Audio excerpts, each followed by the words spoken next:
সত্যমেব জয়তি। স্বাগতম নন্দন গার্ডেনে। আজকে বেশ কিছুদিন পর জারবেরা গাছ সম্বন্ধে কিছু বলবো। জারবেরা হচ্ছে 12 মাসের একটি ফুল এবং ফুলটি ফুললে বেশ কিছুদিন খুব সুন্দর হয়ে থাকে। যাই হোক, এই গাছের আজকে আমরা কীভাবে পটিং করতে হবে সেই সম্বন্ধে জেনে নেব। জারবেরা অনেক রকম ভ্যারাইটি আছে। এটা আমার পুনে ভ্যারাইটির একটা প্লান্ট। আমি নার্সারি থেকে কিছু গাছের চারা এনেছি, যেটা গ্রো ব্যাগে আছে 4টে মতো। সেটারই আমি আজকে রিপোর্টিং করে দেখাবো। জারবেরা ফুললে দারুণ লাগে এবং ফুলটি সত্যি খুবই মনোরম। যাই হোক, দেখুন কীভাবে আমি আমার জারবেরা গাছগুলি, যেগুলো আমি নার্সারি থেকে এনেছি, সেগুলি কীভাবে পটিং করব। এখানে ট্রাইকোডার্মা ভিরিডি বলে একটা ছত্রাকনাশক, এটা এক ধরনের ছত্রাক যেটি জৈব সারের উপরে খুব কাজ করে। সেই ট্রাইকোডার্মা ভিরিডিটা আমি কিছুটা মিশিয়ে নিচ্ছি। আমার এখানে খোল, নিম খোল এবং লিভ কম্পোস্ট, তারপরে আপনার যেটা গোবর সার, এই ধরনের বিভিন্ন সারের মিশ্রণে এটা আমার আগে থেকে করা ছিল এবং সেটার সঙ্গে আমি কিছুটা ট্রাইকোডার্মা ভিরিডি মিশিয়ে নিচ্ছি, যাতে এখানে যে ছত্রাকগুলা কোনোভাবে গড়ে না উঠতে পারে। এবার আমার এই আনা জারবেরাগুলি আমি কিন্তু এখানে গ্রো ব্যাগ থেকে বার করছি। আমার বন্ধু উজ্জ্বল পাল আমাকে এই কাজের জন্য যথেষ্ট সাহায্য করছেন এবং এই ভিডিওটা তিনি শ্যুট করছেন। যাই হোক, তার জন্য আমার কাজটা আরও সহজ হয়ে যায়। আপনারা দেখার পরে বলবেন কেমন হয়েছে না হয়েছে।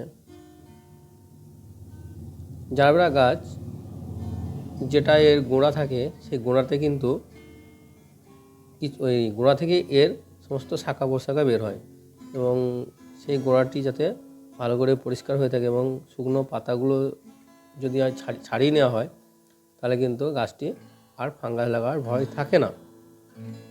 জারবেরা একটাই সমস্যা, যেটা হলো ফাঙ্গাস লেগে যায় খুব তাড়াতাড়ি। ঠিকমতো জল দেওয়া না দেওয়ার ব্যাপারটা থেকে থাকে। জল না দিলে বিশেষ ক্ষতি হয় না, কিন্তু বেশি জল দিয়ে ফেললে জারবেরার শিকড়গুলি এমন এক ধরনের যা সহজেই ফাঙ্গাস লেগে যায়। আমি এর পরের কিছুক্ষণ পরে দেখাবো যে কীভাবে শিকড়গুলি আছে এবং কী ধরনের শিকড়। সেই শিকড়গুলি কিন্তু খুবই গুরুত্বপূর্ণ জারবেরার পক্ষে এবং প্রত্যেকটা গাছের পক্ষে। কিন্তু জারবেরার বিশেষ ব্যাপার হলো এই যে এটি সহজেই ফাঙ্গাস লাগে। তাই জন্য আমি ট্রাইকোডার্মা ভিরিডিটা দিয়ে রেখেছি এবং আমি বেশ কিছুদিন এই ট্রাইকোডার্মা ভিরিডির জল প্রোভাইড করব। দেখুন, এই জারবেরা গাছের মূলগুলি অনেকটা মোটা এবং কী ধরনের সেটা বুঝতে পারবেন। এই মূলের বৈশিষ্ট্যের জন্যই কিন্তু জারবেরা গাছটি সহজেই ছত্রাকের ভয় থেকে যায় এবং গাছটি সহজে মারা যায় যদি এর কেয়ার একটু না করা। খুব বেশি কেয়ারের প্রয়োজন হয় না, যদিও এখানে দেখতে পাচ্ছেন আমি ট্রাইকোডার্মা ভিরিডির মিশ্রণটা মিশিয়ে নিচ্ছি এবং মাটির মধ্যে আমার কিন্তু আগে থেকেই মাটি রেডি করা থাকে, টবে টবে আমার ভর্তি করা থাকে। আমি এটা 4 ইঞ্চি পটে লাগাই। তারপরে এটা কিন্তু বড় হলে আবার এর টব চেঞ্জ করব, কিন্তু জারবেরা গাছের খুব বেশি বড় টবের প্রয়োজন হয় না। এটি এর গ্রোথ হবে এবং খুব সুন্দরভাবে ফুল দিতে থাকবে, দেখবেন। আমি দেখুন, ভালো করে লক্ষ্য করুন, আমি কিন্তু মাটি গাছের একদম গোড়াকে একবার সমস্তটা ভরে দিচ্ছি না, এখানে কিছুটা ফাঁক রেখে দিচ্ছি, যার ফলে কি হবে, গাছের গোড়াতে কোনো রকম ছত্রাকের অ্যাটাক হবে না। যাই হোক, দেখুন, জারবেরা গাছ কিন্তু যদি করতে পারেন অসাধারণ ফুল হয় এবং বহু ধরনের হয়, শুধু এক ধরনের নয়, বাই কালার হয়। আমার কাছে 2 ধরনের আছে এবং আমার একটা বন্ধু আরেক ধরনের গাছ আমাকে দেবে বলেছে। এবং আমার কাছেও যে গাছটা এর আগে দেখিয়েছি প্রথমেই, সেই গাছটা কিন্তু অনেক কটা ভ্যারাইটি আছে আমার কাছে। যাই হোক, দেখুন আমি নার্সারি থেকে এই ভ্যারাইটিটা এনেছি।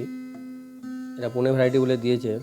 ফুল ফললে দেখা যাবে কী ধরনের ভ্যারাইটি হয়। জারবেরা একটি অতি সুন্দর এবং পুষ্প প্রদর্শনীয় করা যেতে পারে, কিন্তু সাধারণত পুষ্প প্রদর্শনীয়তে এই জারবেরার কম্পিটিশন হয় না বলে আমি জানি। আপনাদের যদি জানা থাকে বলবেন কোথাও হয় কি না। জারবেরা গাছের গ্রোথ কিন্তু নির্ভর করে এর নাইট্রোজেনের উপরে। সব গাছেরই গ্রোথ নাইট্রোজেনের উপর নির্ভর করে। তাই জারবেরার যে খোল পচা জল, যদি শুধু জলটা মানে খোলের কোনো অংশ যাতে না যায়, সেই পাতলা জলটা যদি আপনি ডাইলুট করে যখনই গাছে জল দেবেন তখনই যদি জারবেরা গাছে দেওয়া যায়, জারবেরা গাছের কিন্তু গ্রোথ খুব অসাধারণ হয় এবং পাতা একদম চিরসবুজের মতো হয়ে থাকবে। এত সবুজ হয়ে থাকবে আমার পাতা দেখেই মনে হবে যে গাছটি কতটা সতেজ। যাই হোক, আপনারা দেখবেন এবং এইভাবে করলে আমি করছি। জারবেরা বেশ আমার 1 বছর হলো বাগানে আমার আছে, ছাদ বাগানে। আমি ছাদেই গাছ করি এবং ছাদের মধ্যেই অগোছালো হয়ে থাকে, যদিও আমি একা সময় পাই না। ইউটিউবে ভিডিওটা করার উদ্দেশ্য হলো আমার অভিজ্ঞতাটা আমি এখানে লিপিবদ্ধ করতে পারবো এবং অন্যজনকে সাহায্য করতে পারবো। এই কারণেই আমার এই ইউটিউবে ভিডিওতে আসা।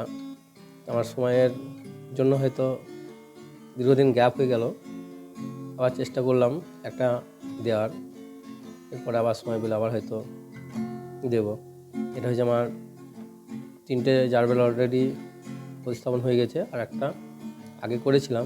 তারপর হঠাৎ মনে হলো যে ভিডিওটা করা যেতেই পারে, সেই কারণে ভিডিও করার উদ্দেশ্যে কিন্তু আমি রিপোর্টিং করতে শুরু করিনি। আমার বন্ধুটা এসে পড়াতেই বললাম তাহলে ভিডিওটা করে দাও, এবং খুব ভালো ভিডিও করে আমার মনে হয়। আপনারা বলবেন কেমন হয়েছে।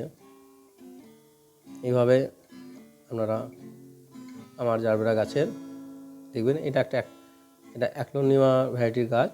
এটা কিন্তু আমি রিপোর্টিং করব এবং পরের ভিডিওতে এটা আমি দেখাবো আপনাদের কীভাবে আমি রিপোর্টিং করছি। এই গাছটিও ঠিক ওই ছত্রাক লাগার সম্ভাবনাই বেশি এবং ইনডোর প্লান্ট একটি। এই জারবেরা গাছের মধ্যে থেকে একটা ছোট্ট গাছ বেরিয়ে এসেছে। সেই গাছটি দেখুন, আমি কিন্তু দেখাচ্ছি। গাছটি বড় হলে আপনাদেরকে অবশ্যই দেখাবো গাছটি কেমন হলো। এটা হচ্ছে খুবই ছোট্ট, হয়তো দেখা যাবে না। গাছ থেকে একটা গাছ খুলে পড়লো, আমি এটা ডিভাইড করিনি, কিন্তু তবুও একটা শিকড়যুক্ত গাছ, জারবেরা গাছ। এবং দেখুন আমি ছোটো একটি গ্রো পটে আমি কিন্তু জারবেরা গাছটি প্রতিস্থাপন করছি। এটা আমার খুব ভালো লেগেছে। যদি গাছটি বড় হয় আপনাদেরকে অবশ্যই এর আপডেট দেবো। দেখুন কীভাবে আমি ছোটো গাছটিকে লাগাচ্ছি।